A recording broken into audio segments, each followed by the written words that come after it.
Bridge course test number 3 के part 2 में एक बार फिर से आप सभी का खैर मकदम है। और इस वीडियो में आज हम क्लास 6 का टेस्ट नंबर 3 का पार्ट 2 में क्वेश्चन नंबर 5 और क्वेश्चन नंबर 6 को किस तरह से सॉल्व करना है उस क्वेश्चंस को एक्सप्लेन करेंगे। तो आज का वीडियो स्टार्ट करते हैं। क्वेश्चन नंबर 5 है सॉल्व फॉलोइंग सब क्वेश्चंस। नीचे सब क्वेश्चंस दे दिए, उसे सॉल्व करना है। तो पहला है convert the given fraction into like fraction. तो इसे हमें लाइक फ्रैक्शन में कन्वर्ट करना है। तो यहाँ पर पहली फ्रैक्शन है 4/5 और दूसरी फ्रैक्शन है 9/15।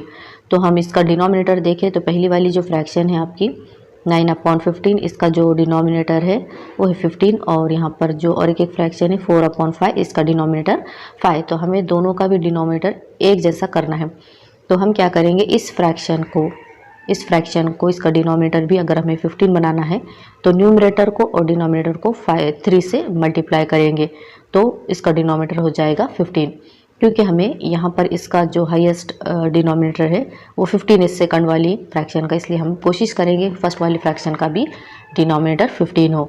तो हम सोचेंगे कि 5 को हम किस नंबर से मल्टीप्लाई करें कि हमारा आंसर आ जाए 15। तो 5 को अगर हम 3 से मल्टीप्लाई करें तो आंसर होता है 15। लेकिन चूंकि हमें इस फ्रैक्शन को बैलेंस में भी रखना है इसलिए हम उसके न्यूमरेटर को और डिनोमिनेटर को दोनों को ही 3 से मल्टीप्लाई करेंगे और हम लाइक फ्रैक्शन इस तरह से बना सकते हैं। तो किस तरह से सॉल्व करेंगे, 5 उसे लिखेंगे 4/5।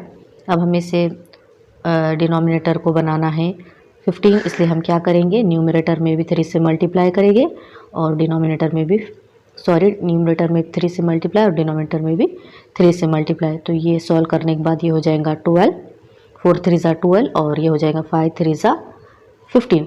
तो यानी ये जो फ्रैक्शन थी 4/5 हमने इसे कन्वर्ट करके लाइक फ्रैक्शन के फॉर्म में किस तरह बना लिया 12/15 और सेकंड फ्रैक्शन क्या थी हमारी 9/15। इस तरह से ये लाइक फ्रैक्शन में कन्वर्ट हो चुका है। इस तरह से आपने इसे सॉल्व करना है। उसी का क्वेश्चन नंबर 5 का भी है find equivalent fraction for given fraction. नीचे दिए गए फ्रैक्शन के इक्विवेलेंट फ्रैक्शन निकालना है। तो 5/9 के इक्विवेलेंट फ्रैक्शन हम लिखेंगे। तो सिंपली आपने एक ईजी वे करना है, 5 का डबल आप कर ले 10 और उसी तरह से 9 का डबल कर ले आप, तो ये हो जाएगा 18। जब आप इसे कैंसिल करेंगे तो उसका भी आंसर 5/9 ही आएगा। किस तरह से 10/18। तो इसको हम जब कैंसिल करेंगे तो 2 5 ज़ा 10 और 2 9 ज़ा 18। इक्विवेलेंट का फ्रैक्शन है कि उसे आपने सॉल्व करने के बाद उसका भी आंसर 5/9 ही आना चाहिए। इस तरह से जो पहली फ्रैक्शन हो जाएंगी वो आपकी हो जाएंगी 10/18। ये बहुत ही सिंपल और इजी मेथड आपको बताया जा रहा है। उसके बाद अगर से और इसका आपको लिखना है तो आप 5 को 3 टाइम्स कीजिए। तो 5 को 3 टाइम्स ऐड करने के बाद वो कितना होगा 15। जिस तरह से न्यूमरेटर का 3 टाइम्स ले रहे हैं आप, डिनोमिनेटर का भी 3 टाइम्स ही लीजिए। तो 9 का 3 टाइम्स कितना होगा 27। इसे भी आप सॉल्व करेंगे तो भी आपको आंसर 5/9 ही मिलेगा। इस तरह से आप इसके इक्विवेलेंट फ्रैक्शन लिख सकते हैं। 5 का 4 टाइम्स लेकर, 5 का 5 टाइम्स लेकर, 6 टाइम लेकर, ये एक ईजी वे में आप इस तरह से इसके इक्विवेलेंट फ्रैक्शंस बना सकते हैं। अगर आपने इसका 4 टाइम लिए 5/9 का, यानी 5 को अगर आप 4 टाइम्स लेते हैं तो उसकी एडिशन कितनी होगी 20। आपने 5 का 4 टाइम लिया तो आपको 9 का भी 5 टाइम्स लेगा। तो जब 9 का आप 4 टाइम्स लेंगे तो कितना होगा 36। इस तरह से आप इसके इक्विवेलेंट फ्रैक्शन बना सकते हैं। जब आप इसे कैंसिल करेंगे हर एक फ्रैक्शन को तो आंसर आपका 5/9 ही मिलेगा। अब देखते हैं अगला क्वेश्चन, बहुत ही सिंपल है जो कि क्वेश्चन नंबर 5 का ही। तो क्वेश्चन सी जो है वो है सॉल्व ए, उसमें है 8/15 प्लस 11/15। ये बहुत ही सिंपल है। 8/15 ये एक फ्रैक्शन है, सेकंड फ्रैक्शन है 11/15। यहाँ पर लाइक फ्रैक्शन की एग्जांपल है। तो जब आप इसकी एडिशन करेंगे तो आप देखें यहाँ पर डिनोमिनेटर सेम है। तो जब भी डिनोमिनेटर सेम होता है तो तब आप उसे 1 टाइम लिखते हैं और न्यूमरेटर की अगर एडिशन हो तो एडिशन करते हैं और सब्सट्रैक्शन हो तो सब्सट्रैक्शन करते हैं। तो क्या कर लेंगे यहाँ पर 8 + 11 डिवाइडेड बाय 15। जो भी आंसर आएगा यहाँ पर आप कैलकुलेट करके लिख सकते हैं। तो 8 में हम अगर 11 मिला लिए ऐड कर ले तो हो जाते हैं 19 और 19/15। इस तरह से उसका आंसर आएगा। उसी तरह से सेकंड वाला जो क्वेश्चन है वो भी लाइक फ्रैक्शन का ही, लेकिन वहाँ पर सिर्फ आपको सब्सट्रैक्शन करना है। तो फ्रैक्शन जो है आपके पास वो है 9/12 - 4/12। सिंपली आपने क्या करना है, डिनोमिनेटर को 1 टाइम लिखना है और न्यूमरेटर की सब्सट्रैक्शन करना है। इस तरह से आपने इसे सॉल्व करना। उसके बाद का क्वेश्चन नंबर 5 का डी है, solve following example by proper meaning of given sign.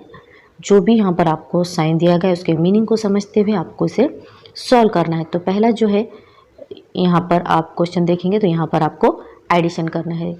तो आप यहाँ पर प्लेस वैल्यू के नीचे प्लेस वैल्यू रख के बराबर से प्रॉपर तरीक़े से उसे अरेंज करेंगे और उसके बाद उसकी एडिशन करेंगे। तो पहला जो क्वेश्चन है वह है एडिशन का।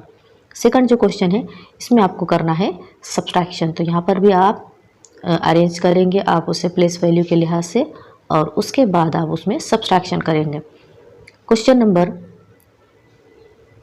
5 का अगला क्वेश्चन जो है वो है, solve following example by proper meaning of given sign. जो साइन दे दिया गया है उसका प्रॉपर तरीक़े से यूज़ करते हुए उसे सॉल्व करेंगे। तो पहला जो क्वेश्चन है यहाँ पर मल्टीप्लाई का है, यानी आप 3 डिजिट नंबर को 2 डिजिट नंबर से मल्टीप्लाई करेंगे। सेकंड है, उसके बाद उसी में आपको डिवाइड करना है यहाँ पर 17 से। अगर आपको 17 का टेबल रीड नहीं है तो आप सबसे पहले 17 का टेबल लिख ले या बना ले और उसके बाद आप इसे डिवाइड करें। तो किस तरह से डिवाइड करेंगे, आप ये जो नंबर दे दिया गया 9656 लिखेंगे और उससे आप 17 से डिवाइड कर लेंगे। तो इस तरह से आपने इसे सॉल्व करना। अगला जो क्वेश्चन है वर्ड प्रॉब्लम है और क्वेश्चन है सॉल्व फॉलोइंग वर्ड्स प्रॉब्लम। तो उसमें पहला है, Kishore purchased a laptop for ₹43,550 and a printer for ₹14,919. Then how many rupees did he spend? किशोर ने एक लैपटॉप खरीदा जो कि 43,550 का था। तो लैपटॉप जो था वो था 43,550 का, और किशोर ने ही एक प्रिंटर भी लिया और वो है 14,990 का। तो हमें ये पता करना है कि किशोर ने टोटल कितना अमाउंट स्पेंड किया। तो क्या करेंगे हम, टोटल यानी कि यहाँ पर करना होगा हमें एडिशन। तो दोनों के एडिशन किस तरह से करेंगे, हम बराबर यहाँ पर प्लेस वैल्यू के नीचे प्लेस वैल्यू रखकर उसकी हम एडिशन कर लेंगे। यानी यहाँ पर आपको जो भी प्राइस लैपटॉप का है और प्रिंटर का है दोनों की हमें एडिशन करना है। तो इस तरह से आप अरेंज कर लेंगे और यहाँ पर इसकी एडिशन करेंगे तो यही टोटल अमाउंट होगा जो कि किशोर ने स्पेंड किया। अब उसी के बाद है एक और वर्ड प्रॉब्लम है सेकंड वाला जो वर्ड प्रॉब्लम है वो है, Mohsin sold his old four wheeler. Mohsin ने अपनी जो ओल्ड 4-व्हीलर थी उसको बेचा है for ₹2,27,415 and bought a new vehicles of ₹8,68,775। Mohsin ने अपनी जो ओल्ड 4-व्हीलर थी उसे बेच दिया है 2,27,450 में, और न्यू जो 4-व्हीलर ख़रीदा है वो है 8,48,775 फ्रॉम द सेम शॉप। उसी शॉप से उसने अपनी पुरानी कार को दे दिया और न्यू ले लिया, यानी पुरानी 4-व्हीलर देकर न्यू 4-व्हीलर ख़रीदा। तो अब उससे हमें पता करना है कि then how much cost did he pay. तो अब हमें ये बताना है कि वो दुकानदार को कितने पैसे देगा या शॉपकीपर को कितने पैसे देगा। तो हम क्या करेंगे, जो ओरिजिनल रेट है न्यू 4-व्हीलर का उसे हम लिख लेंगे और वो है 8,68,775। चूँकि उसने अपनी पुरानी वाली 4-व्हीलर उसी शॉपकीपर्स को दे दी, तो उसमें से क्या हो जाएंगे 2,27,450 सब्सट्रैक्ट हो जाएंगे। तो हमें क्या करना है, ये जो 8,68,775 ये लिखना है, ये जो कि न्यू 4-व्हीलर का प्राइस है, और उसमें से हमें पुरानी जो 4-व्हीलर थी उसका जो प्राइस था उसको सब्सट्रैक्ट कर लेंगे। तो इस तरह से हम यहाँ पर उसे सब्सट्रैक्शन कर लेंगे। इस तरह से आपने उसको सब्सट्रैक्ट करना है और जो आंसर आएगा उतना ही अमाउंट उसे शॉपकीपर को देना होगा। तो इस तरह से आपने इस क्वेश्चन को सॉल्व करना है। थर्ड है, cost of one computer purchasing for school is ₹29,680। What is the cost of 15 computers. School के लिए कंप्यूटर परचेस किए गए, अगर एक कंप्यूटर 29,680 रुपये का है तो ऐसे 15 कंप्यूटर्स स्कूल के लिए परचेस किए गए, तो उनका हमें कॉस्ट कितना होगा वो बताना है। तो एक कंप्यूटर है 29,680 रुपये का।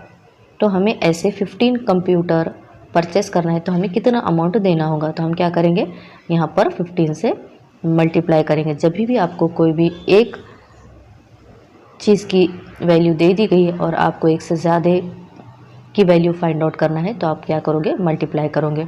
मान लो अगर एक पेन, अगर आप उसका जो रेट है 5 रुपये, अगर आपको बोले कि 2 पेन कितने के हो गए, तो आप क्या करोगे, 5 को 2 से मल्टीप्लाई कर लेंगे। तो यानी 5 को 2 से मल्टीप्लाई करने के बाद जो आंसर आएगा वो होगा 10। उसी तरह से यहाँ पर एक कंप्यूटर की हमें प्राइस दे दी गई है और हमें 15 का मालूम करना है, तो हम क्या करेंगे, दोनों का मल्टीप्लाई कर लेंगे। एक कंप्यूटर की जो प्राइस है उसे हम 15 से मल्टीप्लाई करने के बाद जो आंसर होगा वही 15 कंप्यूटर के लिए अमाउंट होगा।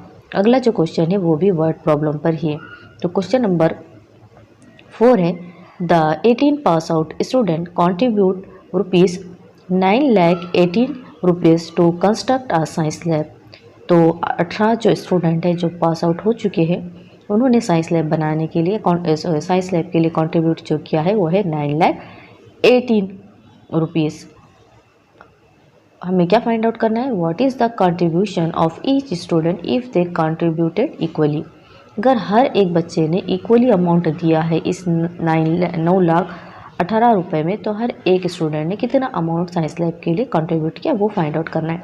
यहाँ पर क्या करेंगे, हम जो भी अमाउंट है उसको 18 स्टूडेंट में डिवाइड कर लेंगे। तो यहाँ पर हमें क्या करना होगा, ये जो 9,80,000 रुपये है उसे हम क्या करेंगे, डिवाइड कर लेंगे 18 से। तो यहाँ पर एक स्टूडेंट का अमाउंट निकल आएगा कि उसने कितना कंट्रीब्यूट किया है। तो आपने क्या करना है, अगर आपको 18 का टेबल नहीं आता है तो आपने सबसे पहले 18 का टेबल लिख लेना है या बना लेना है मल्टीप्लाई करके, और उसके बाद इसे सॉल्व करना है। जो आंसर होगा वही एक स्टूडेंट ने साइंस लैब के लिए कंट्रीब्यूट किया हुआ अमाउंट होगा। ये था ब्रिज कोर्स टेस्ट नंबर 3 के क्वेश्चंस का एक्सप्लेनेशन।